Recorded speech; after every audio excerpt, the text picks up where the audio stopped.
नमस्कार साथियों।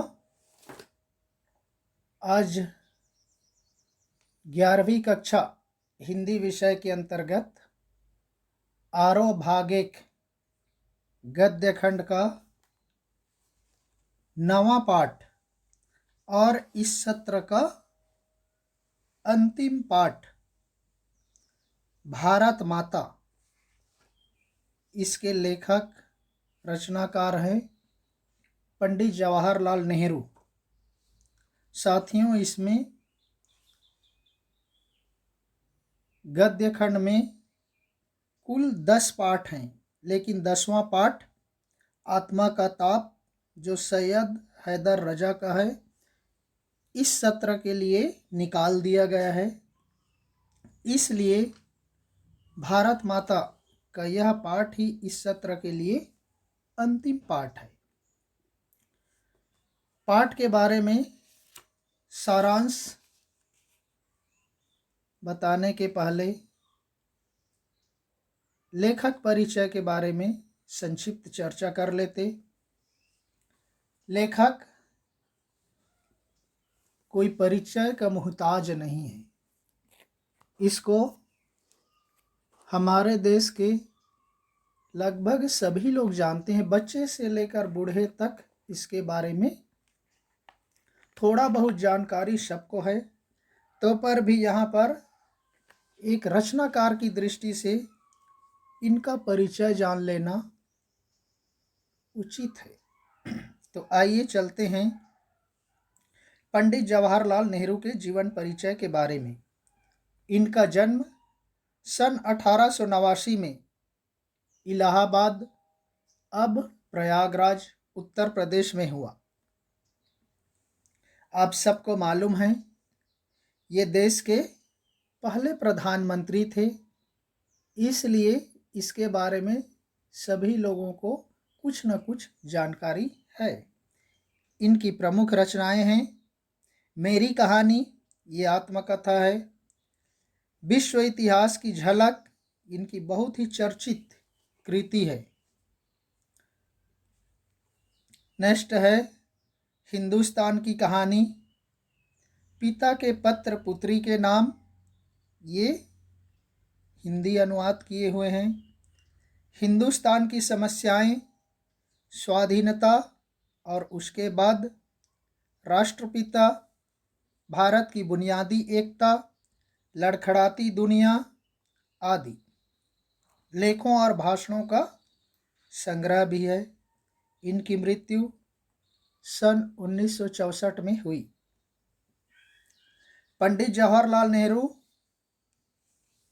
हम ऑलरेडी ऊपर देख चुके, इलाहाबाद में हुआ, एक संपन्न परिवार में हुआ, लेकिन इनकी उच्च शिक्षा इंग्लैंड में हैरो और कैम्ब्रिज विश्वविद्यालय में हुई। प्रारंभिक शिक्षा तो घर पर हुई, लेकिन उच्च शिक्षा इन्होंने इंग्लैंड में प्राप्त की। और 1929 में वे भारतीय राष्ट्रीय कांग्रेस के लाहौर अधिवेशन के अध्यक्ष बने और पूर्ण स्वराज की मांग भी की थी। जब देश 1947 में आज़ाद हुआ, तब वे देश के पहले प्रधानमंत्री बने। बच्चे इनको प्रेम से चाचा नेहरू कहकर पुकारते थे। देश के विकास में इनका महत्वपूर्ण योगदान रहा। आइए चलते हैं पाठ के संदर्भ में। प्रस्तुत पाठ भारत माता, इनकी प्रमुख रचना हिंदुस्तान की कहानी का 5वां अध्याय है, जो अंग्रेजी से, मूल रूप से अंग्रेजी में है। इसको अंग्रेजी से हिंदी भाषा में अनुवाद किया हरिभाऊ उपाध्याय जी ने।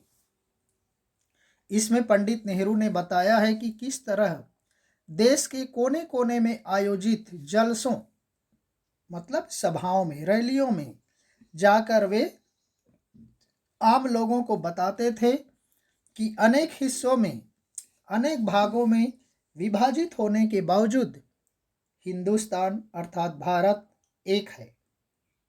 इस अपार फैलाव के बीच एकता के क्या आधार हैं और क्यों भारत एक देश है जिसके सभी हिस्सों की नियति, उसका स्वरूप लगभग एक ही तरीके से बनती और बिगड़ती है। यही पूरे पाठ की विषय वस्तु है, यही पाठ का मुख्य आधार है, उद्देश्य है। इसी क्रम में पंडित नेहरू ने भारत माता शब्द पर भी विचार किया है और उनका निष्कर्ष है कि भारत माता की जय का मतलब है यहाँ के करोड़ों करोड़ों जनता की, लोगों की जय है। कहने की जरूरत नहीं कि अपने छोटे आकार के बावजूद उनका यह प्रस्तुत पाठ लेख का कथ्य है, बहुत ही विराट है और इसका प्रस्तुतिकरण बहुत ही पैना है, अर्थात तीक्ष्ण है। तो आइए देखते हैं भारत माता पाठ के संदर्भ में। नेहरू जी लिखते हैं, अक्सर जब मैं एक जलसे से दूसरे जलसे में, यानी एक सभा से दूसरी सभा में, राजनेता लोग देखे होंगे सभा करते, तो एक सभा से दूसरे सभा में वे जाते रहते, तो इस तरह चक्कर काटता रहता होता था। तो इन जलसों में मैं अपने सुनने वालों से, यानी उनको सुनने के लिए आने वाले लोग होते, उनसे अपने इस हिंदुस्तान या भारत की चर्चा करता, भारत के बारे में बात करते। भारत एक संस्कृत शब्द है और इस जाति के परंपरागत संस्थापक के नाम से निकला हुआ है।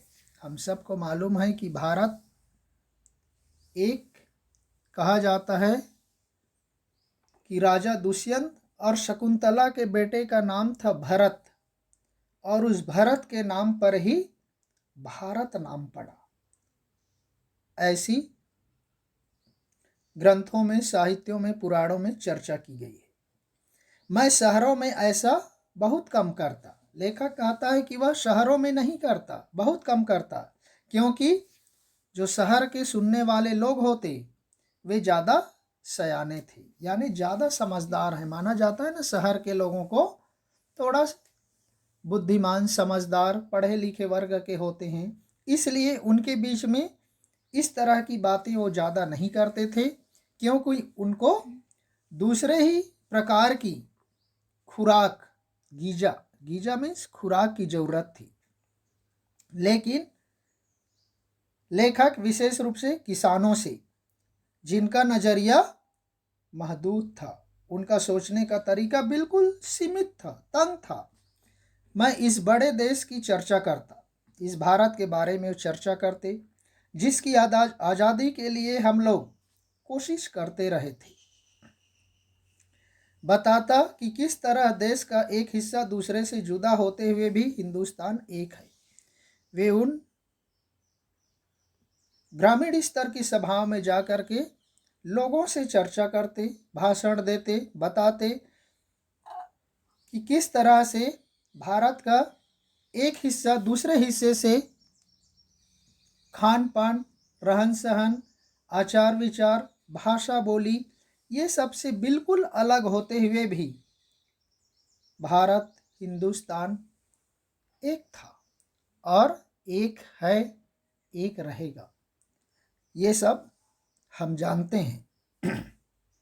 मैं उन मसलों का जिक्र करता, उनकी चर्चा करता जो उत्तर से लेकर दक्षिण तक और पूरब से लेकर पश्चिम तक किसानों के लिए यकसा थे, अर्थात चाहे वह उत्तर हो, चाहे दक्षिण हो, चाहे पूर्व हो या पश्चिम हो, सारे दिशाओं में किसानों के लिए एक जैसी ही परिस्थिति है। और स्वराज्य का भी जिक्र करता, स्वराज्य मतलब अपने राज्य, अपने देश की चर्चा करता, जो थोड़े लोगों के लिए नहीं बल्कि सभी के फायदे के लिए हो सकता था। वे कुछ लोगों के लिए, थोड़े लोगों के लिए, मुट्ठी भर लोगों के लिए नहीं, बल्कि बहुसंख्यक लोगों की सभी लोगों के फायदे के लिए हो सकता था, उस विषय पर पंडित जी चर्चा करते थे। वे कहते, मैं उत्तर पश्चिम में खैबर के दर्रे से लेकर दूर दक्षिण में कन्याकुमारी तक की यात्रा की और हाल बताता और यह कहता कि सभी जगह किसान मुझसे एक से सवाल करते। उन्होंने उत्तर पश्चिम में खैबर का दर्रा है, यानी दो पहाड़ों के बीच का संकरा रास्ता को कहा जाता है दर्रा। हमने पिछले पार्ट में देखा, स्पीति में बारिश नामक पार्ट। तो वहाँ से लेकर के बिल्कुल भारत का अंतिम छोर दक्षिणी भाग कन्याकुमारी, वहाँ तक कि वो अपनी यात्रा में वो हालचाल बताते और किसान लोग उनसे, जो फार्मर लोग हैं, देश के कृषक वर्ग हैं, वे लोग उनसे हमेशा प्रश्न करते, क्योंकि उनकी तकलीफ़ें एक सी थीं, चाहे वह भारत के उत्तर का किसान हो, चाहे दक्षिण का किसान हो, चाहे पूर्व का किसान हो, चाहे पश्चिमी भारत का किसान हो। सभी कृषकों की समस्याएं लगभग एक सी थीं, यानी उनमें गरीबी, कर्जदारी, कर्ज में डूबे हुए होते और कर्ज के कारण देखे होंगे कितने सारे किसान आत्महत्या कर लेते। पूंजीपतियों के शिकंजे में पकड़े होते, जो बड़े बड़े जमींदार होते, पूंजीपति होते, उनके चंगुल में रहते, उनके अधीन नौकरों के रूप में काम करते। महाजन, जो बड़े बड़े सेठ साहूकार होते, उनसे, उन किसानों से वे लोग कड़े लगान और सूद मतलब ब्याज वसूल करते। जो पैसा देते उनकी सहायता के नाम पर, उनसे वे मोटी इंटरेस्ट यानी अधिक ब्याज वसूल करते थे। पुलिस के जुल्म, पुलिस के अत्याचार कैसे होते, और ये सभी बातें गूंथी हुई थी। ये सारी बातें आपस में जुड़ी हुई थी उस ढड्ढे के साथ, उस बोझ के साथ जिसे एक विदेशी सरकार ने हम पर लाद रखा था। क्योंकि 1947 के पहले अंग्रेजों का सरकार था, ब्रिटिश हुकूमत थी, जो इस तरह के अत्याचार हमारे देश के किसानों पर, लोगों पर लाद रखे थे, लागू कर रखे थे, और इनसे छुटकारा भी सभी को हासिल करना था और इनसे मुक्ति दिलाना, इनसे मुक्त होना ही हम सबका कर्तव्य था, दायित्व था। मैंने इस बात की कोशिश की, लेखक कहता है कि उन्होंने इस बात का प्रयास किया कि लोग सारे हिंदुस्तान के बारे में सोचे, केवल अपने बारे में ही नहीं, देश के बारे में सोचे, पूरे भारत के बारे में सोचें और कुछ हद तक इस बड़ी दुनिया के बारे में भी, जिसके हम सब एकजुट हैं, और बहुत हद तक, कुछ हद तक इस बड़ी दुनिया के बारे में जिसके हम सब एक अंश हैं, एक भाग हैं, इस देश के बारे में चर्चा करने की कोशिश करते, लोगों से आग्रह करते। ऐसा लेखक अर्थात पंडित जवाहरलाल नेहरू अर्थात देश के पहले प्रधानमंत्री बताते हैं। साथियों, इसके बचे हुए हिस्से को हम दूसरे वीडियो के माध्यम से प्रस्तुत करेंगे। हम इसको यहीं पर विराम देते हैं। धन्यवाद। जय हिंद।